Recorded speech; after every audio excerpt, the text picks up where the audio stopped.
And I am live in Egypt ahead of COP27, where progress is slowly being made. I'll have all details later on this morning. Weather-wise for the UK, it is cloudy, it is wet and windy. I'll have all details of that and more coming up.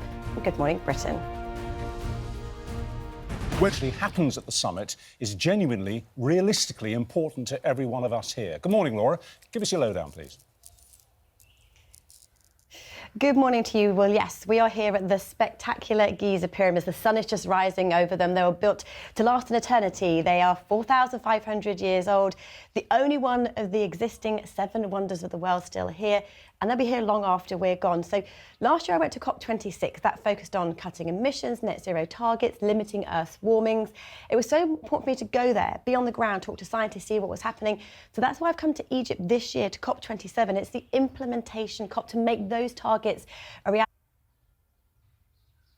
Well, the outlook theme is wet, windy and cool. Last week, temperatures were exceptionally high, record-breaking temperatures, actually. So while our temperatures through the coming days are average, where they should be, it'll probably feel fairly cool. And the theme is unsettled with rain and showers. And actually, it's incredible, isn't it? The feat that happened behind us with people working together, the rocket launch into space and what's happening in COP.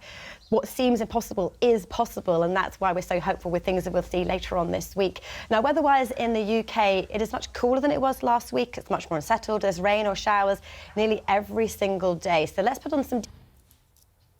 Good morning to you. Yes, I am here next to the stunning pyramids in Giza.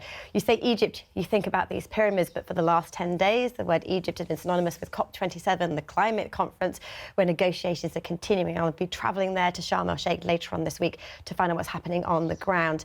And last year, I travelled to COP26. It was so important for me to go there because that COP was all about focusing on cutting our emissions, our net zero targets, to limit our warming. And being on the ground, I spoke to scientists, to activists, to people there to see why change was so important. And that's why I've come to Egypt for COP27.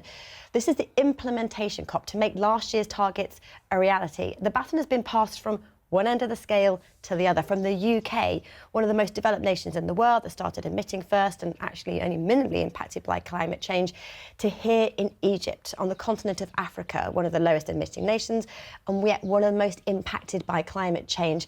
So it's important for me to come here and show you the reality and to tell you what is going on and why. And if we look at the temperatures that we've experienced so far, Earth has already warmed by 1.2 degrees Celsius. And at the moment, we want to limit our warming to 1.5. Good morning to you. The sun is shining, but we just heard Rishi there talk about how it's important to have the cooperation of many nations to achieve our goals, and that's exactly what is important here at COP27, everybody working together to limit the rise in warming. The pyramids behind me won't be affected by climate change, but many of the other wonders of the world will be, and many millions of people if we don't limit our warming. I'll have more on that as we head through the week.